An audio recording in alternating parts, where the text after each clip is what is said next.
स्वागत है आपका देवभूमि समाचार में। मैं हूं आपके साथ जो इसमें बढ़ते हैं खबरों की ओर। देहरादून से बड़ी खबर सामने आ रही। मतगणना के लिए चुनाव आयोग तैयार। कल होगा लोकसभा चुनाव को लेकर बड़ा फैसला।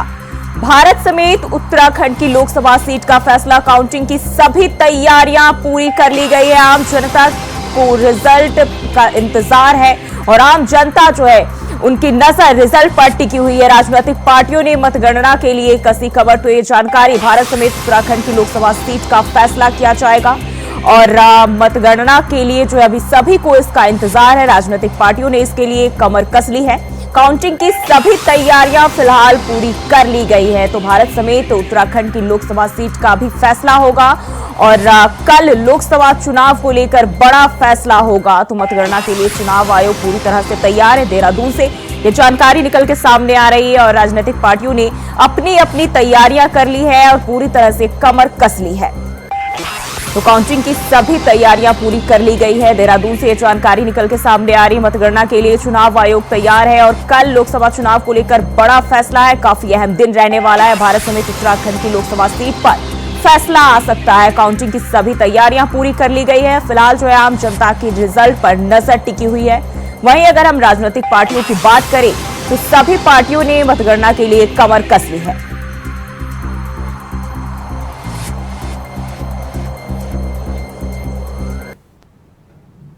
और वहीं उत्तराखंड से राज्यसभा सांसद नरेश बंसल हैं। एक बार फिर 4 तारीख के चुनावी परिणामों को लेकर दावा किया है कि एग्जिट पोल और जनता से मिले रुझानों के आधार पर 4 तारीख को भारतीय जनता पार्टी केंद्र में प्रचंड बहुमत की सरकार बनाने जा रही है। राज्यसभा सांसद ने कहा कि भाजपा 370 पार और एनडीए गठबंधन 400 पार का जो नारा चुनाव में दे रही थी वह पूरा होने जा रहा है।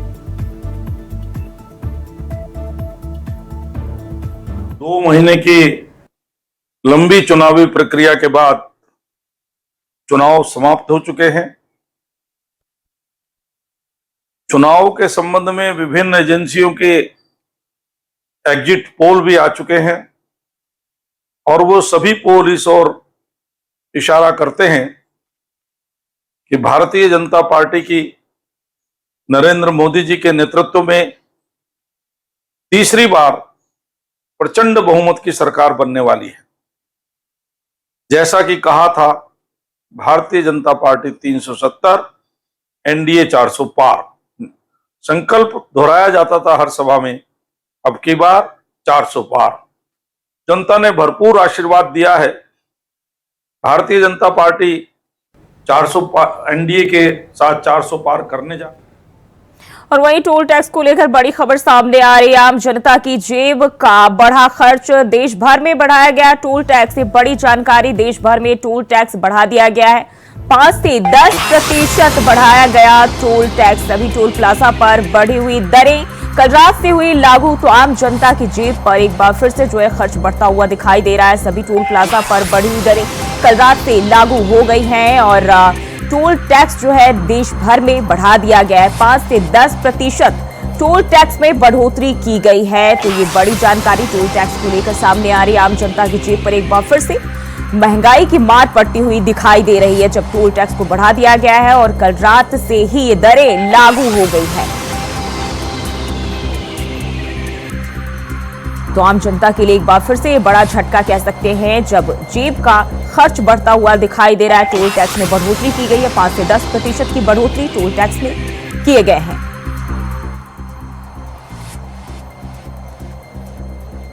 तो टोल टैक्स को लेकर ये बड़ी जानकारी सामने आ रही है। आम जनता को एक बार फिर से बड़ा झटका लगता हुआ दिखाई दे रहा है। और इसी खबर पर ज्यादा जानकारी के साथ हमारे संवाददाता अभय कैंतुरा हमारे साथ जुड़ गए। अभय, टोल टैक्स को लेकर ये जानकारी निकल के सामने आ रही है जहां बताया जा रहा है 5 से 10% की बढ़ोतरी की गई है। कितनी बड़ी मुसीबत जो है आम जनता के लिए?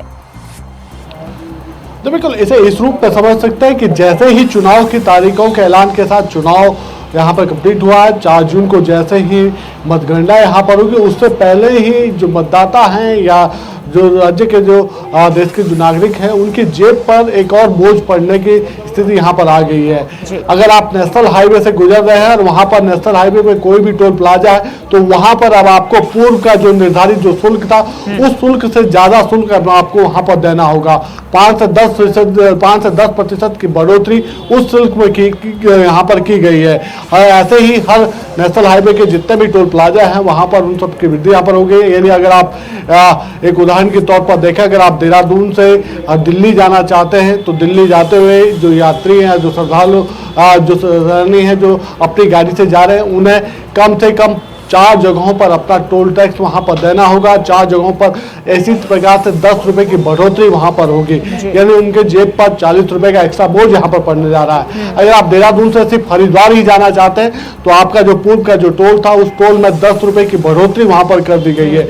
ये सिर्फ एक कह सकते हैं कि ये जो निर्णय लिया गया था ये रविवार रात 12 बजे से लागू कर दिया गया। सभी टोल प्लाजाओं पर इसी प्रकार से जो बढ़ी हुई दर है उस दर से आज सभी लोगों को वहां पर अपना टोल टैक्स देना पड़ रहा है, जिसके चलते कह सकते हैं कि कई लोगों को परेशानियों का सामना भी वहां पर करना पड़ रहा है। कई जगहों पर ट्रैफिक जाम की स्थिति यहां पर बन चुकी है, क्योंकि जो लोग पूर्व निर्धारित टोल के हिसाब से अपना खर्च लेकर चल रहे तो उन्हें बढ़ा हुआ खर्च और ज्यादा परेशानी में डालता हुआ नजर आ रहा है। तो ये कहा जा सकता है कि देश भर में सभी टोल प्लाजाओं में इस तरीके के जो रेट है वो यहाँ पर बढ़ा दिए गए और अब हर यात्री को वहां से गुजरते समय ये टोल टैक्स वहां पर देना होगा। जी, बात करें तो महंगाई की मार जनता पहले से भी झेल रही है और लगातार जो है कहीं ना कहीं राहत की उम्मीद थी, लेकिन अब एक बार फिर से ये बड़ी जो मुसीबत है जनता के सामने, आम जनता के सामने खड़ी हो गई है। कैसे मिलेगी राहत? बिल्कुल है, ये सबसे बड़ा यक्ष प्रश्न इस समय जनता के सामने यहाँ पर है कि इस महंगाई की मार से कैसे उन्हें निजात यहाँ पर मिल सकती है। लोगों ने इस बार जो अपने मत का प्रयोग किया था वो ये सोच के किया था कि हो सकता है कि इस बार जो महंगाई की मार उन्हें पूर्व में देखने को मिली वो यहाँ पर देखने को नहीं मिलेगी, लेकिन चुनावी नतीजे आने से पहले ही ये कह सकते हैं कि जो महंगाई की मार है वो जनता पर पड़ती हुई नजर आ रही है और जो उनका जो जेब खर्च है वो जेब खर्च यहाँ पर बढ़ना शुरू हो चुका है। आप चाहे कोई भी इस समय कोई भी आप सामान खरीदेंगे, गर्मियों की मार पहले ही तभी सर्वस्व यहाँ से लोग परेशान है, लेकिन ऐसे में जब जेब का बोझ ज़्यादा बढ़ने लगे तो लोगों की परेशानी यहाँ पर ज़्यादा बढ़ने लगी है और अब जनता सरकारों से यही मांग करती नजर आ रही है कि कम से कम जो ऐसी चीज़ें हैं जो आपके सफ़र का हो या मेडिकल्स का हो, उन सब चीज़ों में राहत देने का काम सरकार करे ताकि किसी भी प्रकार से आम जनता को और परेशानी का सामना यहाँ पर ना करना पड़े। लेकिन जिस तरीके के नियम और आदेश यहाँ पर आ रहे हैं, जो शुल्क बढ़ाने का काम सरकारों की तरफ से यहाँ पर किया जा रहा है वो सीधे तौर पर आम जनता को परेशानी में डालता हुआ नजर आ रहा है। आम जनता की जेब का जो खर्च है वो खर्च यहाँ पर बढ़ता हुआ नजर आ रहा है और आम जनता काफ़ी परेशान यहाँ पर नजर आ पा रही है। अगर हम उत्तराखंड की बात करते हैं तो उत्तराखंड में भी आप अगर किसी नेशनल हाईवे से गुजर रहे हैं तो वहाँ पर टोल प्लाजा जो बने हुए हैं वहाँ पर उन्हें टैक्स यहाँ पर देना होगा और उस टैक्स की वजह से कह सकते हैं कि आम जनता जो है वो परेशान होती हुई नजर आ रही है। इस समय अगर हम देहरादून के जो समीप जो नेशनल हाईवे पर जो टोल प्लाजा बना हुआ है उस टोल प्लाजा की अगर हम बात करते हैं तो वहाँ पर 10 रुपए की वृद्धि हर रूट पर वहाँ पर कर दी गई है और ये सीधे तौर पर वहाँ पर जो जाम की जो परेशानी है उसको बढ़ाने वाली स्थिति वहाँ पर हो गई है। कुछ स्थानीय लोग जो इस समय कह सकते हैं जिनके पैसेज नहीं बने हुए थे वो लोग इसका विरोध करते हुए जरूर वहाँ पर नजर आ रहे हैं, लेकिन आदेश पूरी ये कह सकते हैं कि देर रात से ही लागू हो चुका है। तो ऐसे में हर यात्री वाहन को वहाँ से गुजरते समय बढ़ा हुआ टोल टैक्स देना पड़ रहा है। जी बिल्कुल। अब है तो साफ तौर पर जो है महंगाई की मार जनता के ऊपर हावी है। बने रहिए हमारे साथ, अगली खबर पे भी आपका रुख करेंगे। और वहीं मसूरी देहरादून विकास प्राधिकरण MDDA जून के पहले सप्ताह से ISBT में बसों की एंट्री शुल्क बढ़ाने जा रहा है। वहीं रोडवेज बढ़े हुए पार्किंग शुल्क की वसूली यात्रियों से करेगा, जिससे उत्तराखंड की बसों में यात्रियों के किराए में 5 से 10 रुपए की बढ़ोतरी होगी। आपको बता दें कि दून में ISBT का स्वामित्व MDDA के पास है। ISBT में MDDA बेसन से प्रवेश शुल्क वसूलता है। हालांकि अभी तक यह प्रवेश शुल्क 145 रुपए प्रति बस है, लेकिन जून के पहले सप्ताह में यह शुल्क बढ़कर 240 रुपए हर साल हो जाएगा। ISBT से रोज उत्तराखंड की 250 से ज्यादा बसें चलती है। इसमें सबसे ज्यादा बसें दिल्ली रूट पर चलती है। वहीं कांग्रेस प्रवक्ता शिषपाल सिंह बिष्ट ने कहा कि सरकार लोगों पर बोझ बढ़ाने का काम कर रही है। उन्हें ना तो जनता की परवाह है और ना ही वह जनता को सुविधा दे पा रही है।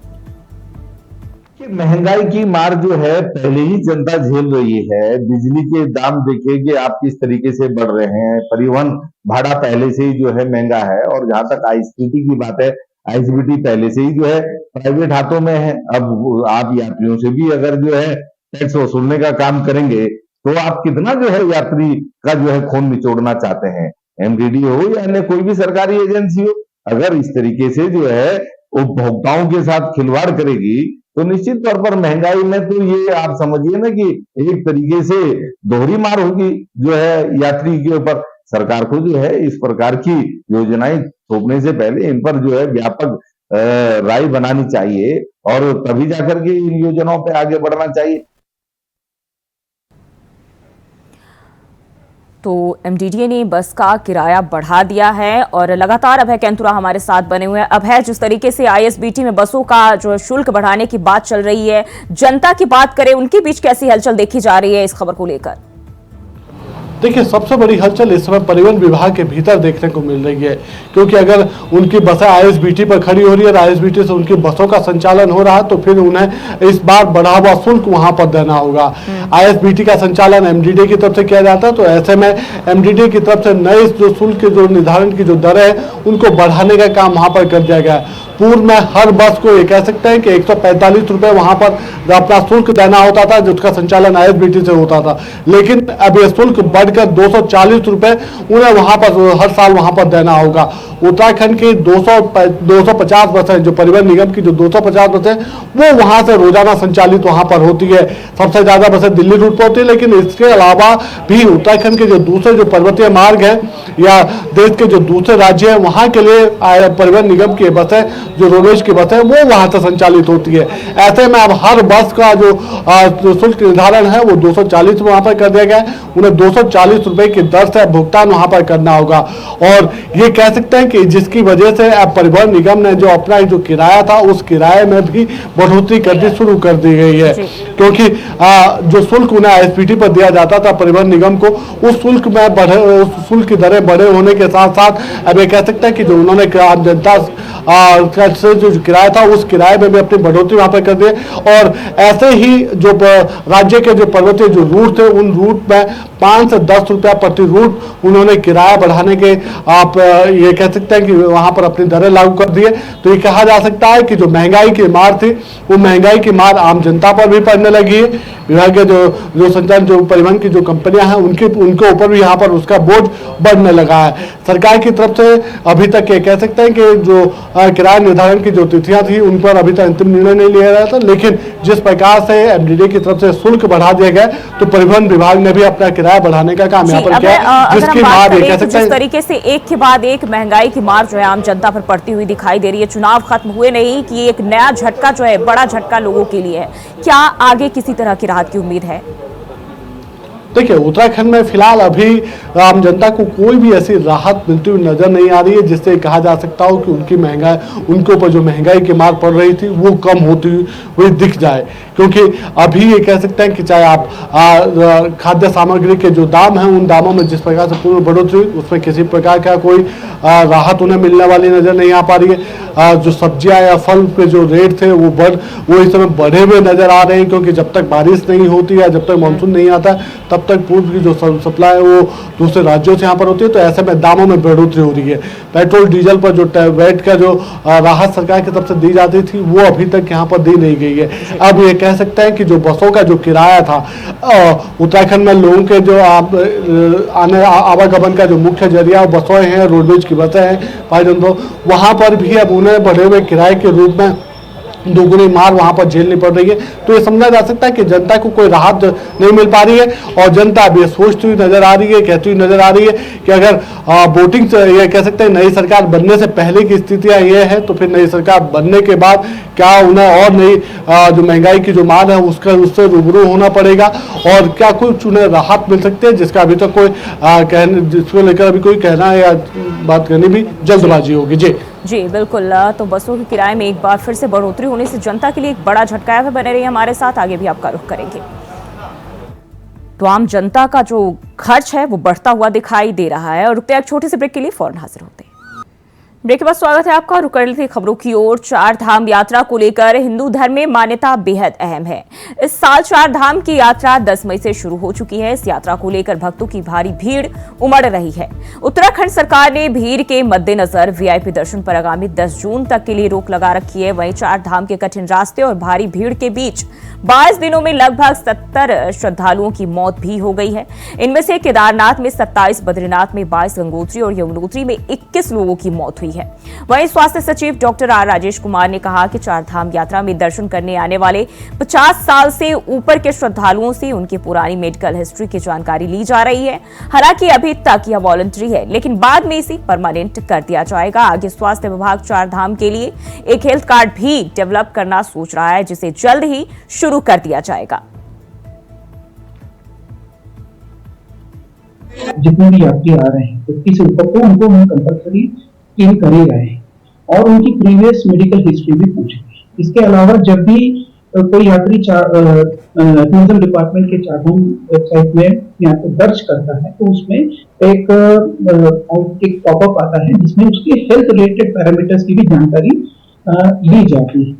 तो ये फिलहाल अभी वॉलंटरी है, लेकिन आने वाले समय में हम इसको कंपल्सरी बनाने की कोशिश कर रहे हैं और एक चारधाम हेतु हेल्थ ऐप भी हम लोग अभी डेवलप कर रहे हैं, तो जिसको जल्दी हम लोग धरातल पे ले आएंगे।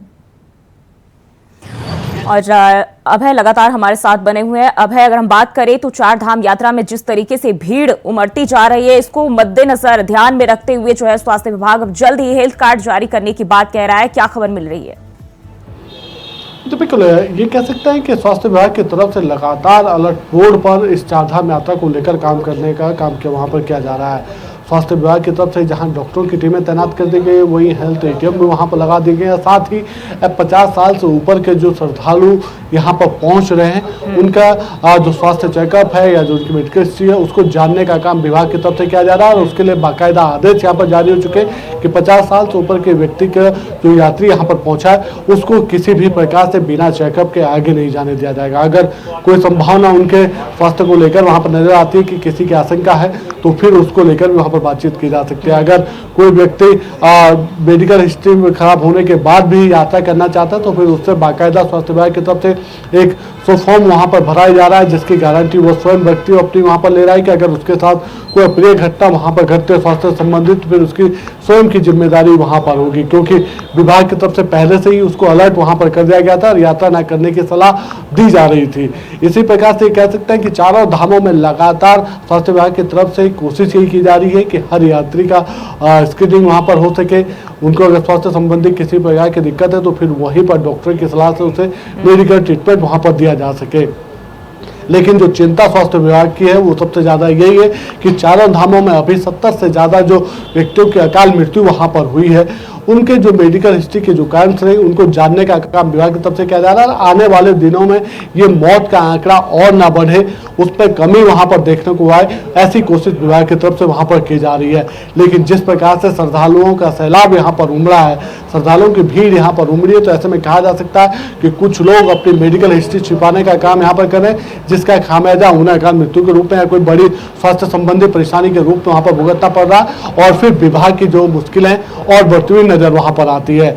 लेकिन ये कहा जा सकता है कि अभी तक उत्तराखंड में जो यात्रा आउट ऑफ कंट्रोल हो रही थी उस यात्रा को वापस पटरी पर लाने का काम यहाँ पर किया जा चुका है। हर धामों में अब यात्रा सुव्यवस्थित तरीके से यहाँ पर चलने लगी है, क्योंकि सरकार की तरफ से जो निर्देश यहाँ पर जारी किए गए थे उन निर्देशों का सख्ती से पालन वहाँ पर किया जा रहा है। जो यात्री रजिस्ट्रेशन जिसका रजिस्ट्रेशन हो चुका है उसे ही यात्रा करने के लिए यहाँ पर कहा जा रहा है। जिस तारीख पर उसका रजिस्ट्रेशन है उसी तारीख पर उसे यात्रा के लिए आगे भेजने का काम किया जा रहा है। हरिद्वार और ऋषिकेश में जो पूर्व के तिथियों में जो यात्री यहाँ पर पहुंचे थे, जो इनका समय आगे की तिथियों में था रजिस्ट्रेशन की तारीखें, उनको जो बैकलॉग था उस बैकलॉग को भी खत्म करने का काम सरकार की तरफ से वहाँ पर किया जा चुका है। तो ये समझा जा सकता है कि उत्तराखंड की जो चारधाम यात्रा है, जो राज्य के लिए बहुत जरूरी भी है, उस यात्रा को वापस सुव्यवस्थित करने का काम यहाँ पर किया जा चुका है। और मुख्यमंत्री पुष्कर सिंह धामी रोजाना इसकी मॉनिटरिंग भी वहाँ पर कर रहे हैं। आज भी मुख्यमंत्री पुष्कर सिंह धामी हरिद्वार का दौरा वहाँ पर करेंगे। सीसीआर या जो यात्रा प्रबंधन जो व्यवस्था है उन व्यवस्थाओं का स्थलीय निरीक्षण वहाँ पर करेंगे,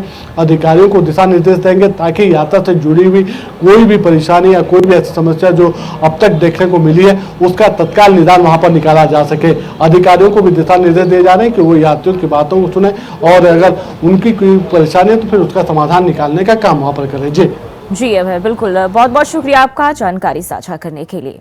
और बढ़ते आगे, उत्तराखंड में मौसम का मिजाज बदलने वाला है। पूरे प्रदेश में इस सप्ताह तेज हवाओं के साथ बारिश होने की भी संभावना जो है वो जताई जा रही है। मौसम विभाग ने बारिश से जुड़ा ताजा अपडेट दिया है कि पूर्वानुमान के मुताबिक प्रदेश में 5 और 6 जून को प्रदेश के सभी जिलों में बारिश का येलो अलर्ट जारी किया गया है और इस दौरान गरज चमक के साथ बादल बरसने के आसार है। साथ ही तेज हवाएं भी चलेंगी और इससे मौसम सुहावना हो जाएगा।